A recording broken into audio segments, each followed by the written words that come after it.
जय जिजाऊ, जय शिवराय बांधवांनो. एक नव्हे तर दोन छत्रपतींना घडविणाऱ्या स्वराज्य संकल्पिका राष्ट्रमाता राजमाता जिजाऊ यांचा जन्म 12 जानेवारी 1598 रोजी म्हाळसाबाई व लखुजी राजे जाधव यांच्या पोटी सिंदखेड राजा येथे झाला. म्हाळसाबाई व लखुजी राजे जाधव यांना 4 मुले होती. दत्ताजी, असलोजी, राखोजी आणि बहादूरजी. त्यांना मुलगी नसल्यामुळे ते दुःखी होते आणि 12 जानेवारी रोजी राजमाता जिजाऊंचा जन्म झाला. जाधव कुटुंबांना अत्यानंद झाला. त्यांनी हत्तीवरून घोड्यावरून सिंदखेड राजा नगरातील प्रजाजनांना साखर वाटली, नगर भोजन दिले. ज्या पद्धतीने जाधव कुटुंबांना खूप आनंद झाला त्याच पद्धतीने सिंदखेड राजा येथील प्रजाजनांनाही खूप आनंद झाला. त्यांनी आपल्या अंगणात रांगोळी टाकल्या, दारावर तोरणे बांधली, घरावर दिवे लावले, दीपोत्सव साजरा केला. ज्या पद्धतीने म्हाळसा राणी आणि लखुजी राजे जाधव यांनी आपल्या मुलांना शिक्षण, घोड्यावर बसणे, तलवार चालवणे, दांडपट्टा चालवणे, कुस्ती खेळणे, राजनीती, युद्धनीती आणि जे शिक्षण दिले, जे संस्कार केले, तेच शिक्षण आणि संस्कार आपली कन्या राजमाता जिजाऊंवर केले. म्हाळसाबाई या निंबाळकर घराण्यातील होत्या.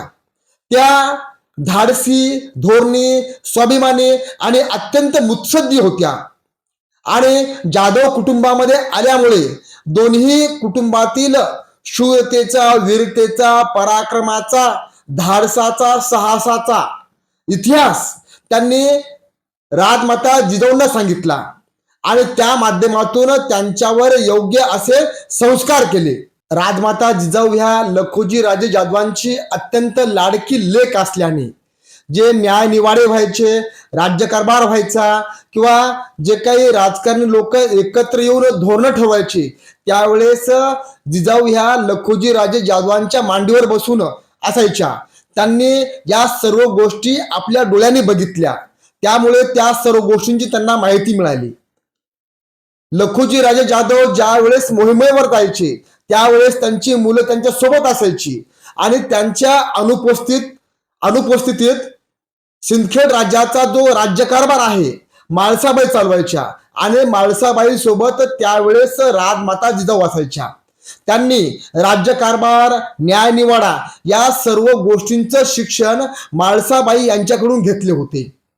मराठा सेवा संघाचे संस्थापक अध्यक्ष युग पुरुष पुरुषोत्तमजी खेडेकर साहेब म्हणतात की राजमाता जिजाऊंना मराठी, संस्कृत, हिंदी, फारसी, उर्दू, कन्नड, तेलुगू या भाषा अवगत होत्या आणि या सर्व भाषा राजमाता जिजाऊंनी आपली आई म्हाळसा राणी यांच्याकडून शिकल्या होत्या आणि या चांगल्या संस्कारामुळेच पुढे त्यांनी आपल्या मुलांवर आणि नातवावर चांगले संस्कार करून एका शेतकऱ्यांचं, कष्टकऱ्यांचं स्वराज्य निर्माण केले.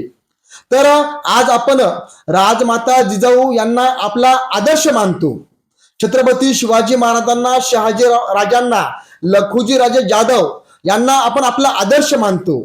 मग आजच्या सर्वच त्यांच्या अनुयायांनी मुलींच्या जन्माचं स्वागत करावं.